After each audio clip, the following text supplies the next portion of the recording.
സംഘടനാ വിരുദ്ധ പ്രവർത്തനം നടത്തിയ തിരുവനന്തപുരം DCC അധ്യക്ഷൻ പാലോട് രവി രാജിവെച്ചു. നേതൃത്വം രാജി ചോദിച്ചു വാങ്ങുകയായിരുന്നു. 60 അസംബ്ലി നിയോജക മണ്ഡലത്തിൽ BJP എന്ത് ചെയ്യാൻ പോകുന്നെന്ന് അവൻ കാശ് കൊടുത്ത ആളുകളെ വോട്ട് വാങ്ങിച്ച് ഈ പാർലമെന്റ് ഇലക്ഷനിൽ വോട്ട് പിടിച്ചതുപോലെ അവൻ 40,000 50,000 വോട്ട് പിടിക്കും. കോൺഗ്രസ് പാർട്ടി 3-ാം സ്ഥാനത്ത് ഉച്ചുകുത്തി കേക്ക് മാർക്സിസ്റ്റ് പാർട്ടി ഭരണം തുടരുകയും ചെയ്യും. ഇതാണ് കേരളത്തിൽ സംഭവിക്കാൻ പോകും. അതോട് ഈ പാർട്ടിയുടെ അതോ ഗതിയായിരിക്കും. പാർട്ടിയെ പൂർണ്ണമായും പ്രതിരോധത്തിലാക്കിയ സംഭാഷണം ജില്ലാ നേതൃത്വത്തെ മാത്രമല്ല സംസ്ഥാന നേതൃത്വത്തെയും വെട്ടിലാക്കി.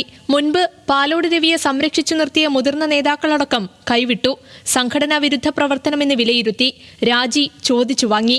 നൽകിയ നിമിഷം തന്നെ ഔദ്യോഗികമായി അംഗീകരിച്ച വാർത്താക്കുറിപ്പുമിറക്കി KPCC. താഴെത്തട്ടിലുള്ള പ്രവർത്തകർക്ക് താൻ നൽകിയ നിർദ്ദേശമായിരുന്നു എന്നുള്ള പാലോട് രവിയുടെ വിശദീകരണം അപ്പാടെ തള്ളി. ഇതിനു മുൻപ് പാർട്ടിക്ക് തിരിച്ചടിയേറ്റ തെരഞ്ഞെടുപ്പിനെ തുടർന്ന് രാജിക്കത്ത് നൽകിയിരുന്നെങ്കിലും അന്ന് സംസ്ഥാന നേതൃത്വം സംരക്ഷിച്ചു നിർത്തുകയായിരുന്നു. എന്നാൽ ഇത്തവണ കാര്യങ്ങളെല്ലാം കൈവിട്ടു. 2021 കോൺഗ്രസ് സ്ഥാനാർത്ഥിയായി നെടുമങ്ങാട് മത്സരിച്ച PS പ്രശാന്ത് പാലോട് രവിക്കെതിരെ ആരോപണമുന്നയിച്ചിരുന്നു. മണ്ഡലത്തിലെ തോൽവിക്ക് പിന്നിൽ പ്രവർത്തിച്ചത് പാലോട് രവിയാണെന്ന് തെളിവുകൾ നിരത്തി KPCCക്ക് പരാതി നൽകിയിരുന്നെങ്കിലും നടപടിയുണ്ടായില്ല.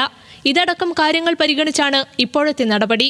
പുനഃസംഘടന വരുമ്പോൾ പാലോട് രവിയെ പരിഗണിക്കേണ്ട എന്നും നേതൃത്വം തീരുമാനിച്ചതായാണ് സൂചന. ന്യൂസ് മലയാളം, തിരുവനന്തപുരം.